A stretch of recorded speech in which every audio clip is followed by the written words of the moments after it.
Tu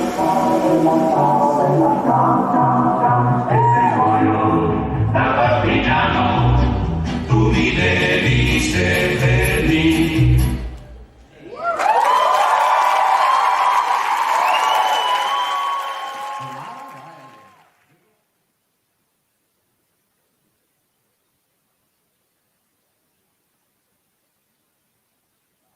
All right. Hello, everyone. My name is Diamond Rivera, and we are back at it with the live discussions with Diamond podcast, episode 195. Yes, I said it, 195. And what you just saw was a amazing performance by a special guest today at the 2021 Dallas Bachata Festival. And before we get started, big shout to everyone who is watching and listening right now. Thank you so much for your support, but especially the support and love that our next guest will be getting as well. Also, letting you know that this episode will be featured on Spotify and other streaming platforms. And today, people, we are taking our talents all the way to the south, back to Dallas, but also, a little bit into France. And today, for episode 195, we have the pleasure and honor of having here the one and only Tamara Valle. Hey. Hello, Tamara. First of all, before we get started with everything, amazing performance. I was front row watching that one. First of all, you as a soloist, killing it, but also as a teacher, as a mother, you just the trifectas. But most of all, thank you again for coming. Thank you so much for having me. I'm excited. Absolutely. Absolutely. I mean, as well as we've talked, many people who have seen you know that, of course, you're the owner of Mademoiselle Dance Company, originating back in 2013 and still going strong to this day. They know you as a teacher, whether you're doing hip hop, salsa, traditional bachata, and more. They know you as a friend, going to socials and hanging out with everyone. But also, I think people should also understand your journey in terms that it didn't just start in Dallas. This has actually been years and years really in the making. It's interesting, you starting your journey back in France, which we'll get into. But I do have to ask this question. I mean, 2022 right now, how has everything been for you? 2022, pretty good. Have a lot of new projects. Still doing my Mademoiselle. I'm having auditions soon. Trying to work on a new show soon. Yeah, pretty good actually. Socials are packed. So yeah, pretty That's good. good. I mean, especially realizing too, as we've talked, kind of like where your journey took you is really important as well. We do have also comments coming in. I want to share this one by Daniel Collins, representing the New Jersey area, tri-state, saying, "Man, I still remember her performance in New Jersey Bachata Festival. Didn't know her before. She did a solo to close out Saturday night. Blew my mind." I Oh my mean, God, I don't remember hey. that. what I mean, hey, that goes to show how you? much you've been through. But Yeah. Tamara, Tamara, it's interesting because, in my personal opinion, doing my research, realizing in terms of bachata and the introduction from, of course, from DR, but also the European influence.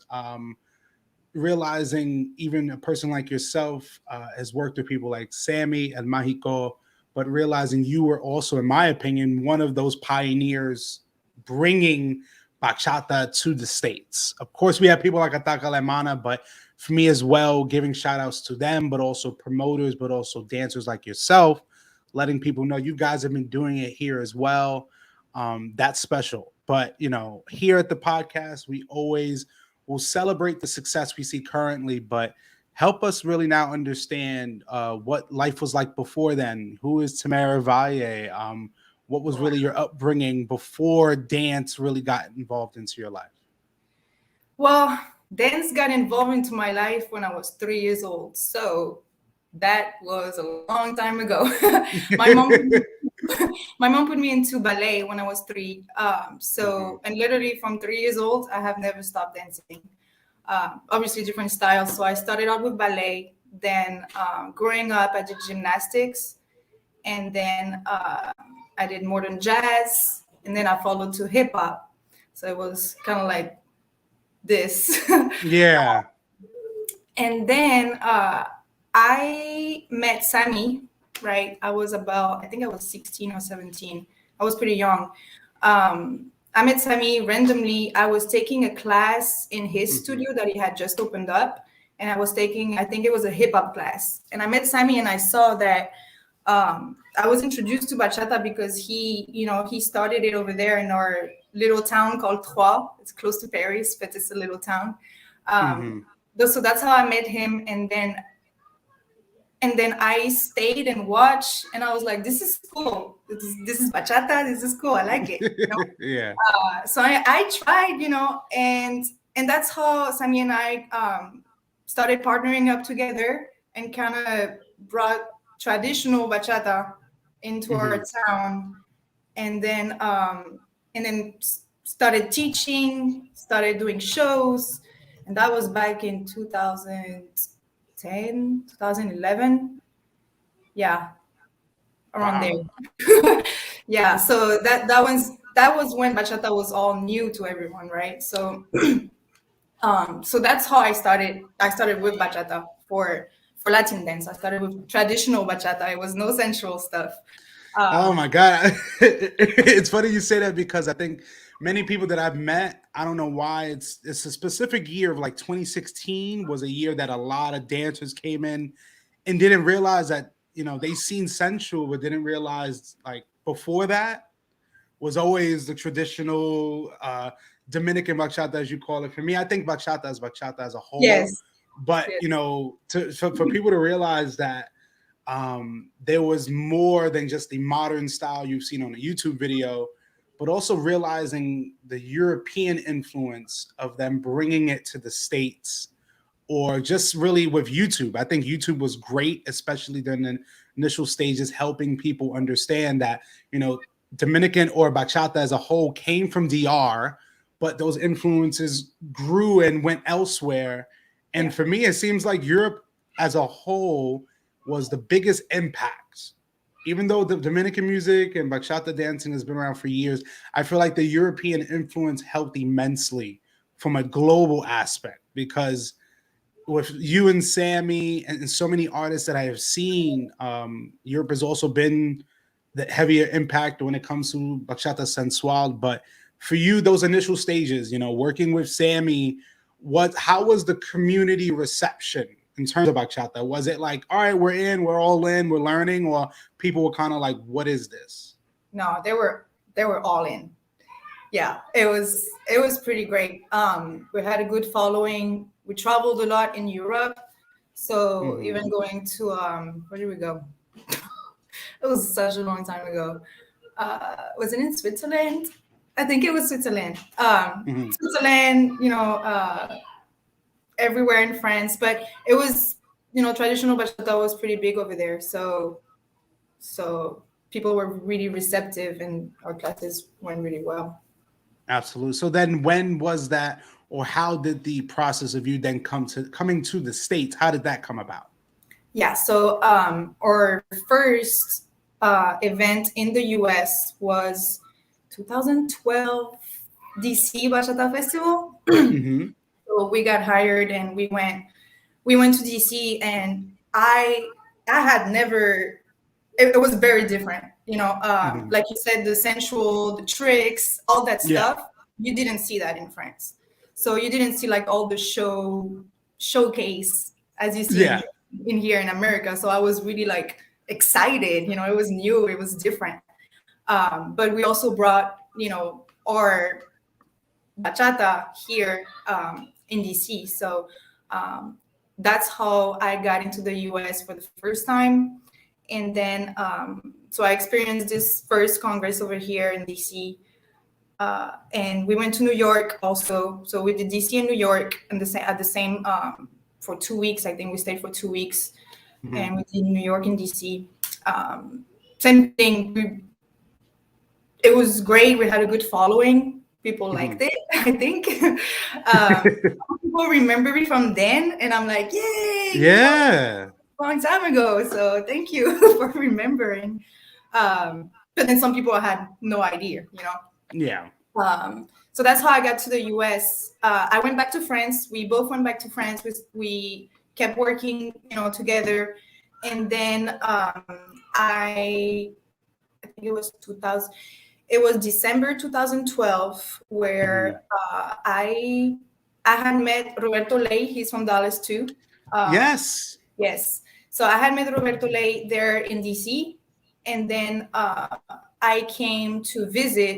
I was like, yeah, we talked, and then I liked how he danced, and then so I came to Dallas, and then we started, I started doing shows and doing classes, and that's basically how I stayed here in Dallas. It was very random. Um, Hmm.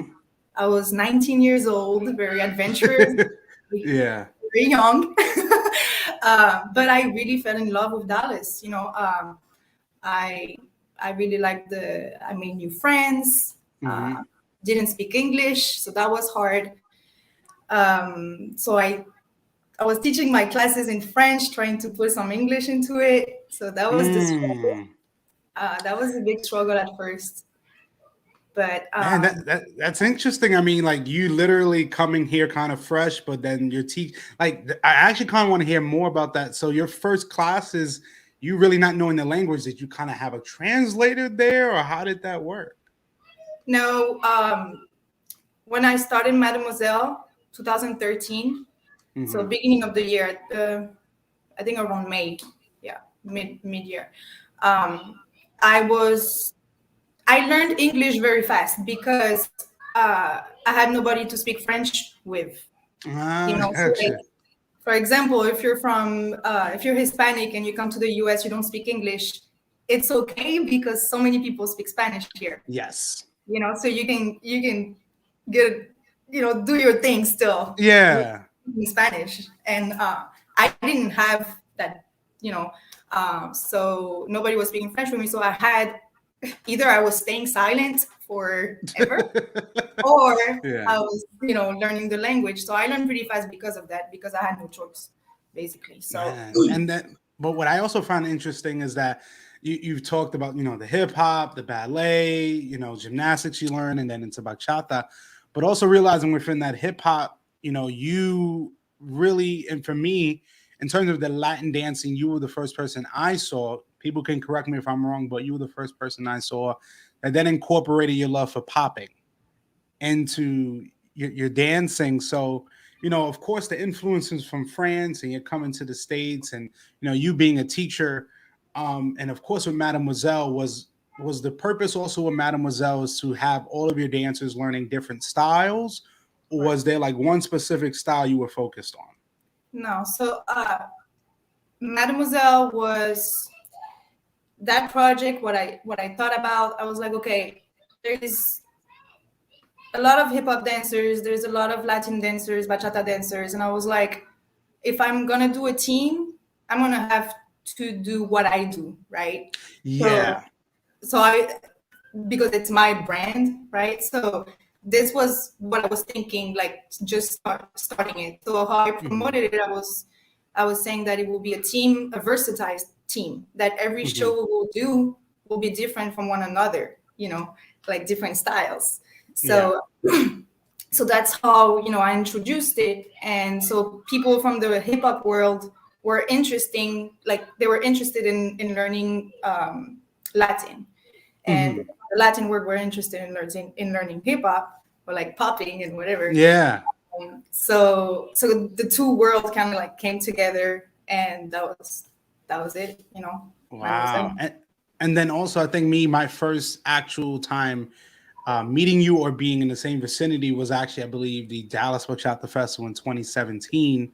And I think you had did, I believe it was a routine you did with Laura or Lauren. Am I Lauren, correct? Lauren, yes, Yes, yes. Lauren Marks, and you two ladies definitely killed it out there. Because for me, I've been dancing a really long time, especially in New York, and a lot of times it really takes for me. And then this is my total honesty.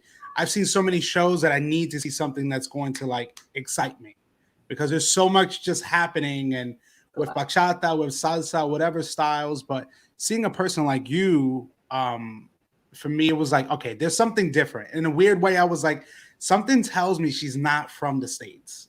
And I'm very like just something was I don't know. I mean, for me, I've met many European dancers and they just have a different focus. I don't know what it is.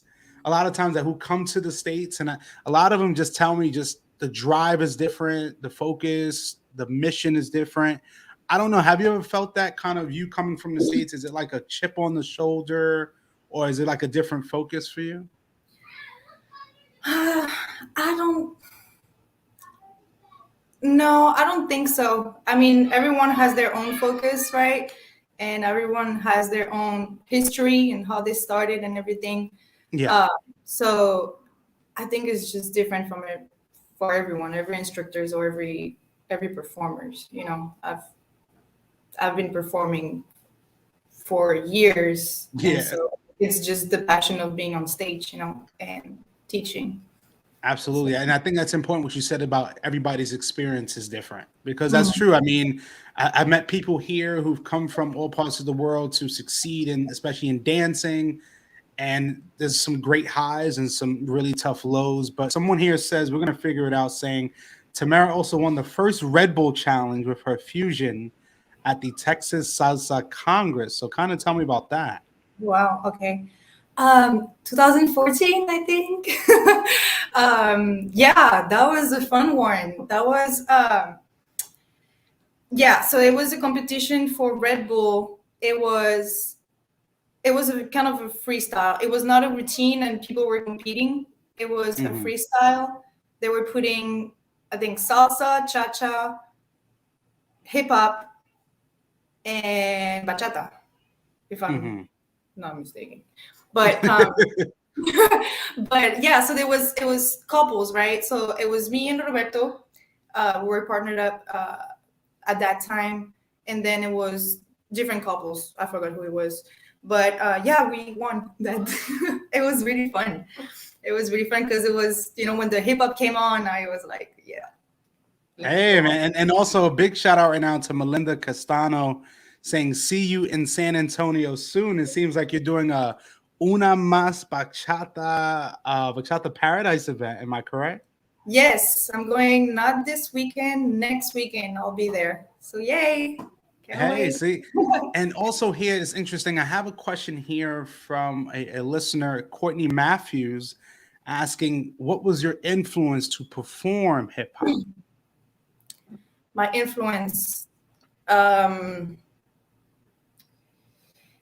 back, okay, that was back in France. So this he's a b-boy, so he does Hmm. the b-boy on the floor breakdance. His name is Scorpion. It's like a Hmm. scorpion, and he was. I think I saw him for the first time in 2009, Yeah. and that was my biggest what's it called? Not influence, but my biggest I can find my word. I can find my word. Inspiration. There you go. My Gotcha. biggest inspiration. There you go. Uh, he was just very different than other hip hop people, right? That I've ever Hmm. seen, in France. Because I learned hip hop from not from classes. I learned hip hop Hmm. back in France. I learned hip hop in it was more street, like street Yeah. dancing. So we would go into a studio or in place, and everyone was dancing and going. It was not a battle, but everyone was kind of like dancing, and then it was somebody else, and then somebody else, and then somebody else, and Yeah. that's how I learned.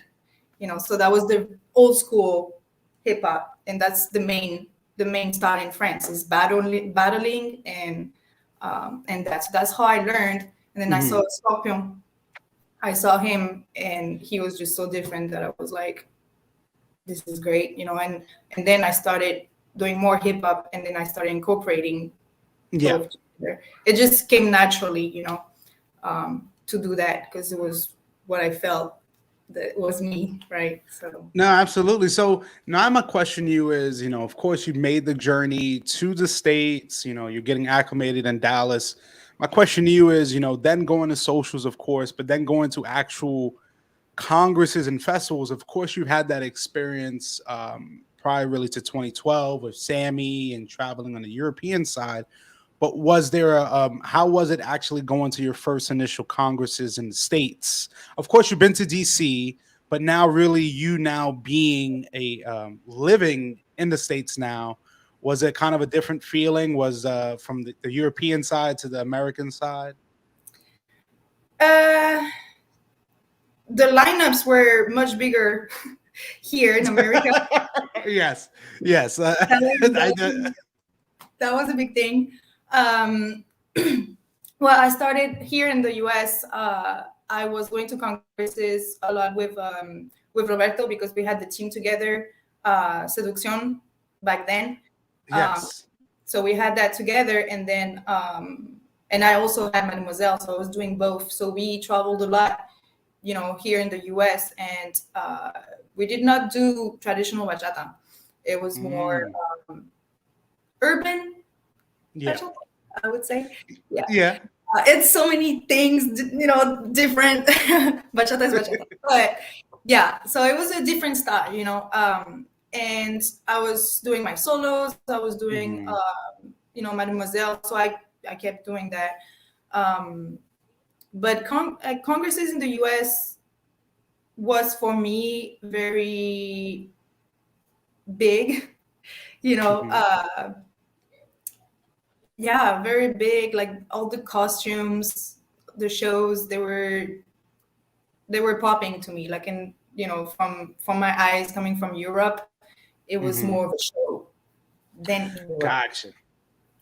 And So and that's interesting you said about the lineups because when I talk to people from the European side, they say there's less than half that amount at events, and it's way more smaller. But I maybe also think too there is the feeling may be different in places like Spain and Italy and so forth, especially with social dancing. I see more dancers focused on the social dancing aspect than actually performing. in Europe, Yes, for me, I've seen more people tell me like I would I rather think more so. so Yeah, because yeah. I seem like almost there's so many performances in the states. It's like you really got to go to shows and watch specific artists to know like okay, what's that level? Because for me, in my opinion, I've gone to many events even as a video person, and the quality on the European side is amazing. But I Yeah. also think it's they limit themselves in terms of like, okay, these specific people here we trust to perform and give a show. Where in the States, there's so many performers Yeah, and that I think that's because, and again, I'm speaking from France, but like yes, that was 10 absolutely. years ago, right? So now the scene probably changed, and I don't know, right? So I haven't Hmm. been to any congresses lately in France or in Europe, so I can't really tell. I can only tell from 10 years ago. But Yeah. what I think is that, in the US, the events are so big.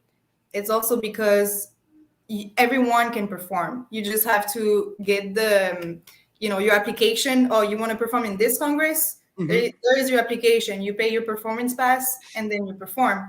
But in France, I believe you could not do that. They were only the Mm. performers were only like from either the professionals or the professionals that have teams.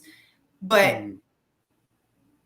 it was different, and I think that's why here it's like everyone can perform, everyone can have an application, pay your fee, and everyone performs. So, and I think that's why it's so big, the lineup. No, no, Yeah. absolutely. But one thing I appreciate again, and I've told many people, I'm a big, really big supporter of female instructors, female directors of companies because whether in the dance scene or not, from my experience, I've seen it be really held mainly dominated by males.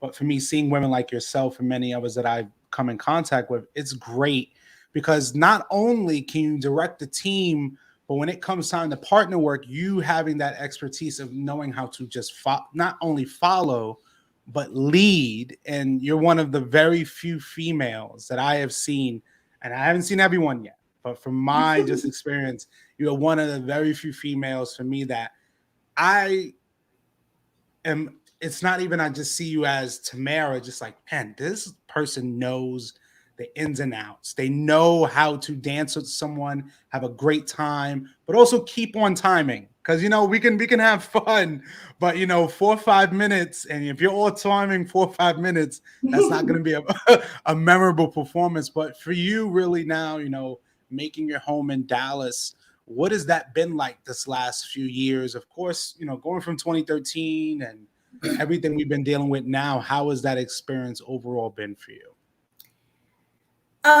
Well, I'm a mom of two, so I had my two kids. Hmm. I kept performing and I kept Mademoiselle, but I was Hmm. not going so much in congresses anymore. So it Yeah. kind of I was slowing down um, when I had my kids. And after having my kids, I was not in the scene so much.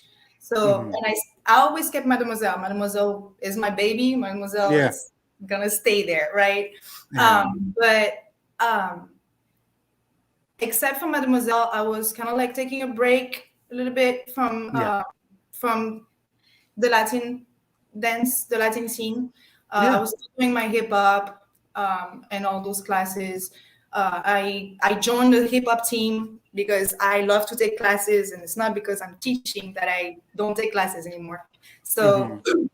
I kind of started working on me again and working on my, other than salsa and bachata on different styles. That's what I did. And then when after COVID, no, in the middle of COVID, so maybe like a year and a half ago, Hmm. that's when I came back hard. Yeah, I saw you. I saw you in those in boot camp series and everything. Hey, Yeah. getting people to work. They've been hibernating for so long, and it's time to get those feet moving. So that's why, I mean, here in Dallas, there's, from a year ago when I started coming back, nobody knew me in Dallas, because the scene is just like, Yes, it has changed, and people don't believe me when I'm saying like, "Hey, from this, like the same dancers you might have seen 3, 4 years back, they might not be around as much. So there's no, always going to be a yeah. newer generation coming in." Yes, yes. So I came back and I had to like do my shows again, do my Mhm. solos, get back out there, and now I started to pick up again. And I'm going to start. I did so I want to bring Dallas a little more traditional because we don't really Yes. have many people here. Yeah. Uh, it's very Dallas. The main Latin dance in Dallas is bachata. Bachata is the lead right here. Mm. There's a little bit of salsa, but bachata definitely is bigger. But it's when a traditional song comes on,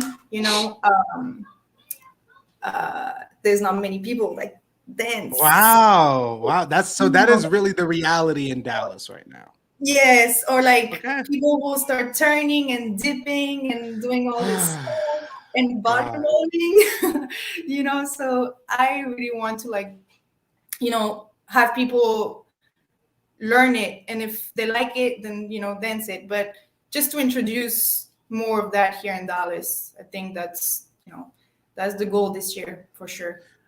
Absolutely. I mean, I've definitely seen you do it. Don't get me wrong. I've seen some videos of you dancing some sensual, but for me, I've seen you get down with everything. But it's interesting. And also here, Daniel Collins says, yes, please keep traditional bachata popular. I love to dance with some more in socials. And that's true because I think a lot of people get misguided, like sensual. And I've heard from artists, I've heard from just people who go to socials, it's more eye appealing for some, and a Mhm. lot of times with the newer generation, it's more about we talk about connection, but what type of connection? And many people see the hips and the dips and the twirls and the spins and the tricks, and they get lost. I've seen people take one class with someone and then try to attempt that move on 8 to 10 people they just met. And Yeah.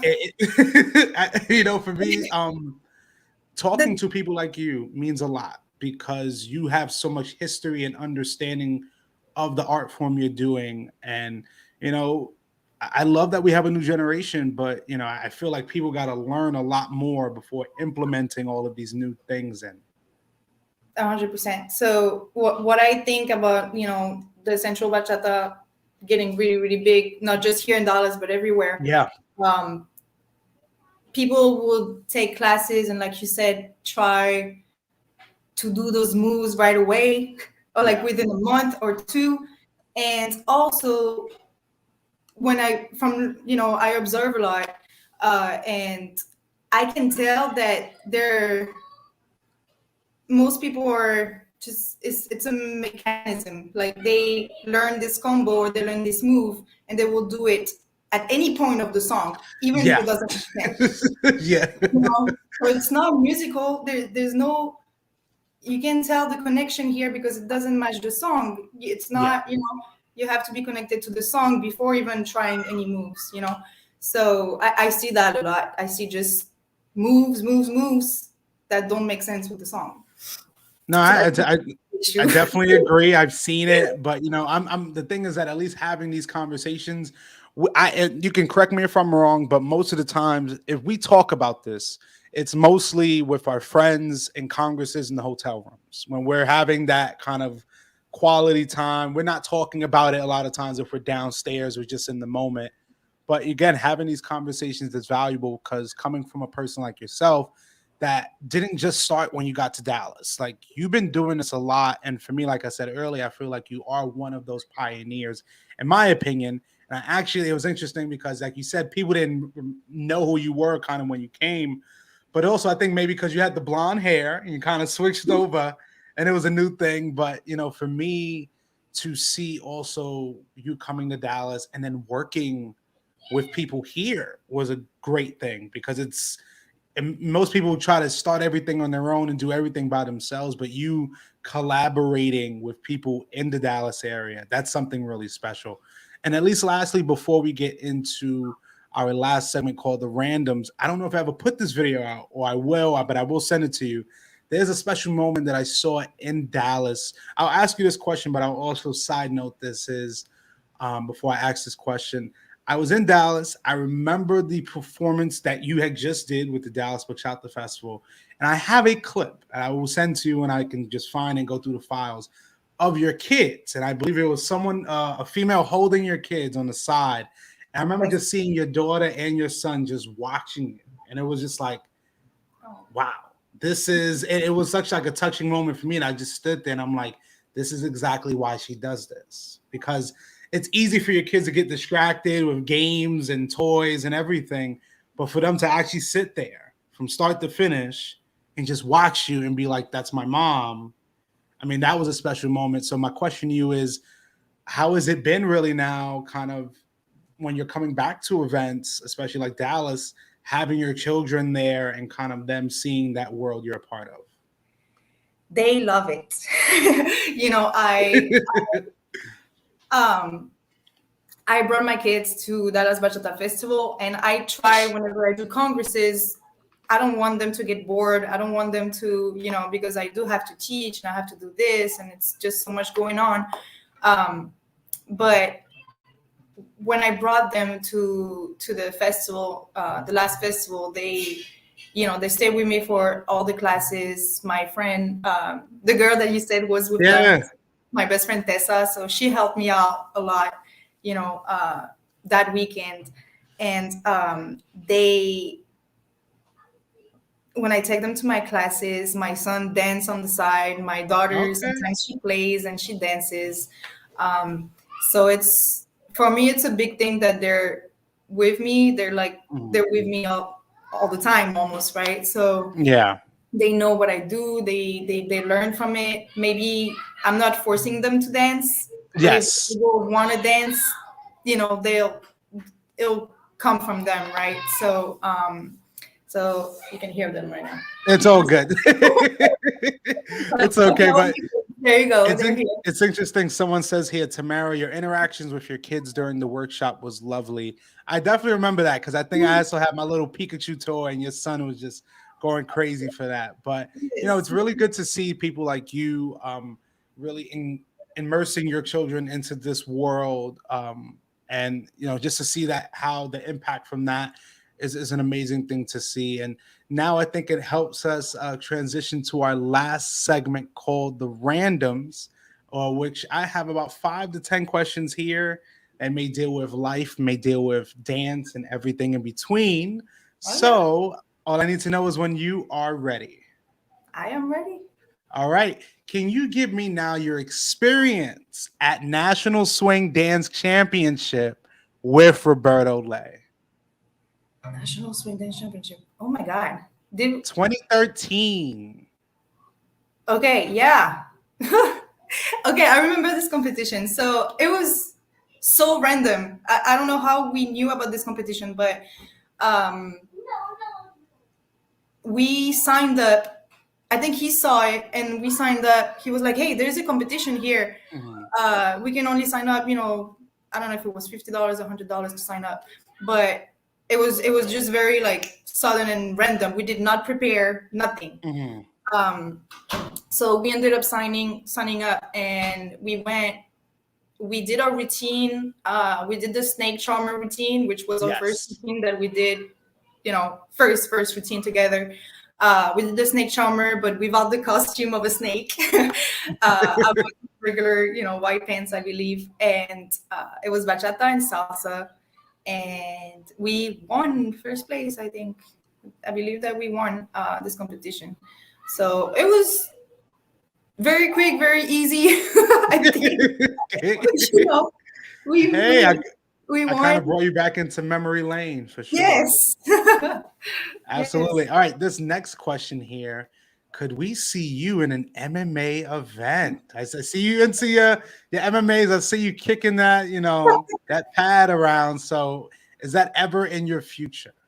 Oh my God.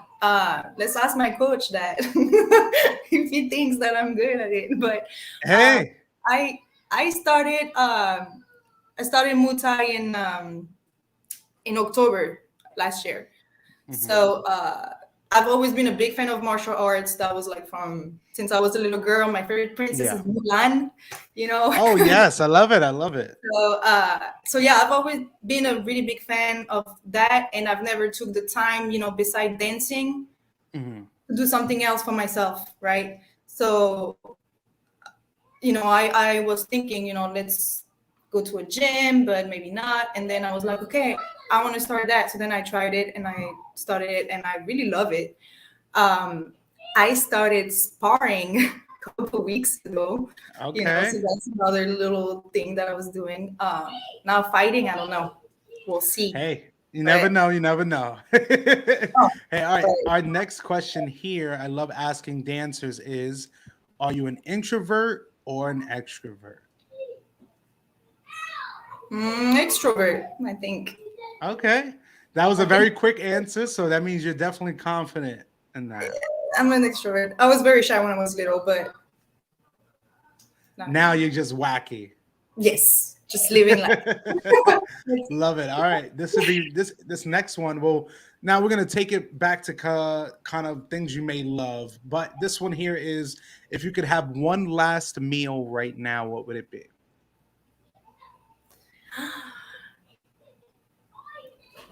My mom's creamy chicken, French style, I would call it. Creamy chicken French style. Yeah, it's like Okay. she does this chicken with a cream, but it's very different. It's very good. Yeah, I will have Okay. that my last meal. Gotcha. All right, perfect. Well, this one here should be interesting. This kind of goes back to dance. And of course, we have great times, but some of us have some crazy stories. But for you, what is a big pet peeve of yours when dancing with someone at a social? Whew. I have multiple. I bet you do, but maybe give us some of the biggest ones. Um, bad breath, right? Hygiene. Bad breath, hygiene, bad breath, or I mean, sweat doesn't bother me much because you're dancing, you're gonna sweat, right? If you Yeah. have an extra shirt, that's good. Yeah, don't hesitate. If you have that extra shirt. That's great. I won't say no to that. But hygiene and random, but gum chewing, like people gum Oh, like, chewing. like when they're dancing with you, that's all you just see. Yeah, yeah. Hey, I definitely appreciate it. I can tell you were really like focused. Like that's something that really bothers you. All right, this next one should be fun. So right now, if you close your eyes and you open them, you're at your favorite event right now, and it's the last song, and you can only choose. For you, I'm gonna do this. We're gonna give one follow or one lead. So for you, the question, of course, is if you can have one last dance, actually two, just for you. Would you? Who is that one follow or one lead you'd love to dance with? Salsa o bachata? Anything you like. Okay. Mike Zuniga. Yes. Mike Zuniga. Great lead. Follow.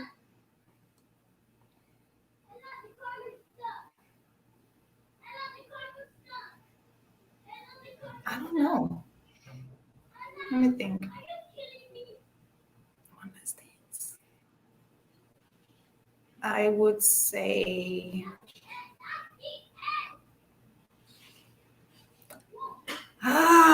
Gosh. I'm taking a while here. It's okay. Uh, my girl Lauren Marks. Okay. Big shout out to Lauren Marks and her family. I know she's getting back into the fitness, like I believe it's the bodybuilding, the fitness competitions. So Yeah, definitely a big shout out to her. great All at right, it. this one should be fun. So we know, of course, that you love to teach, you love to dance, you love to perform. But this question is, if you aren't dancing, you are doing blank. Either being a mom or hitting pads. Hey, that's great that you have both of those options. So I love that. All right. Now, this next one here should be very, very interesting. Our eighth one is, what is a fun fact about you? If you can give a fun fact. um, fun fact. Fun fact. Fun fact. Um,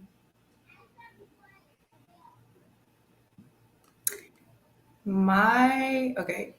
Fun fact about me. I was born in France, but my dad is Spanish and my mom is from Belgium, so they met in the middle and made me there. There you go. And I believe you have about three or four brothers. Am I correct? I have three brothers, three So big you're brothers. the so no sisters. You're the only. Oh man. So I guess you had a lot of fights maybe when you were young. That's why I grew up tough.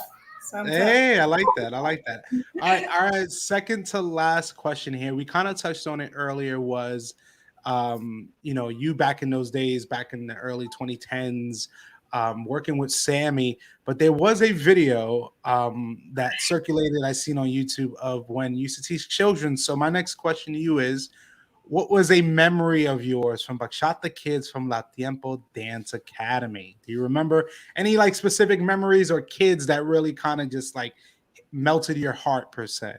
Oh my God. Their teaching kids was very fun.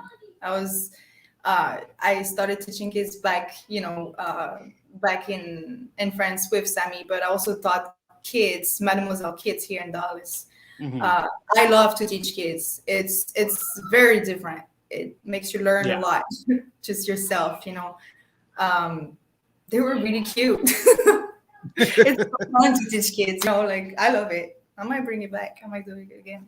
Hey, see, I like that. All right, now we are at our last question of the night, and this is the closing the show question. So, Tamara, you are at your favorite Congress or festival right now, and the organizer tells you, "Hey, I'm giving you the opportunity to give us or tell us who's your closing show." So, this is a Saturday or Sunday night, and the last show, and they say, "Tamara, we want you to choose our closing act." Who is closing the show? Bachata or salsa doesn't matter. Doesn't matter.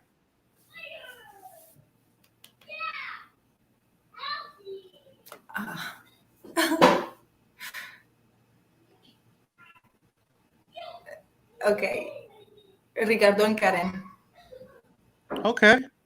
Yeah. See, that hey, trust me, many people have that thought process. Like, man, there's so many artists. Like, There's so many, but I saw them 2013 in, I think it was Las Vegas. mhm. But they were not that famous Yeah. yet. They were not famous. They came, I think she's from Argentina, he's from Chile, or something like that. I think Mhm. not the other way around. I'm not Yeah. quite sure. But they started from there, from nothing into like being beasts. They're I mean, really absolutely. I mean, and for me, again, I thank you for doing this segment. I love doing it at the end. It feels like it kind of ties everything in. But, we are now at the closing of our talk today. And honestly, Tamara, from start to finish, I've appreciated everything.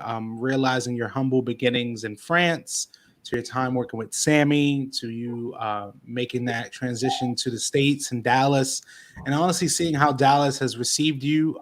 I've heard nothing but great things, in my opinion, from the people I've talked to. You're doing amazing work. And a lot of times, as artists, we're just so in the motion of things that sometimes we don't really get a chance to take time and realize how much we've done. Because even bringing back moments for you of, Bachata Kids and La Tiempo Dance yeah. You brought Academy, me or back in time right now. yeah, it's like, thinking about it, a lot of the dancers we know now have just started in the last 2 to 3 years.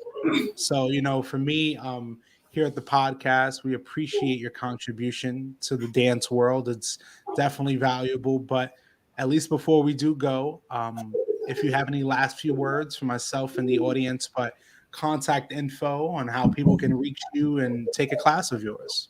Do you hear my kids? Oh, of First, course. I'm sorry. First of all, thank you so much for having me. It means a lot, that you asked me to do this. Uh, yeah, so thank you so much for this. For sure, it was really fun. Going back in time and everything, that was cool. Yeah. Um, contact info. I'm starting. If anyone here in Dallas is hearing me right now, I'm gonna start the traditional classes every Monday. It's gonna start Monday, March Mhm. 7th. So Okay. if you want more information about that, you can see my Instagram.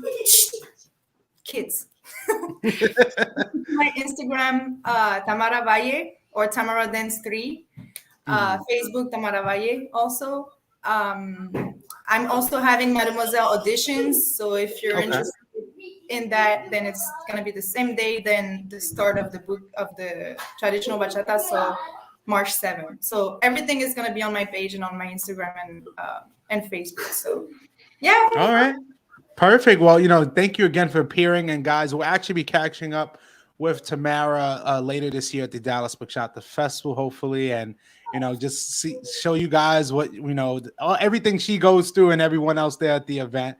So it should be definitely be fun. But everyone who's tuned in, that will be tuning in, there's been another special episode. We're on the road to 200 episodes. 5 episodes left to episode 200. This is episode 195 with the one and only Tamara Valle. Everyone, I thank you for tuning in. Everyone who will be in the future. And we will see you soon. Stay safe.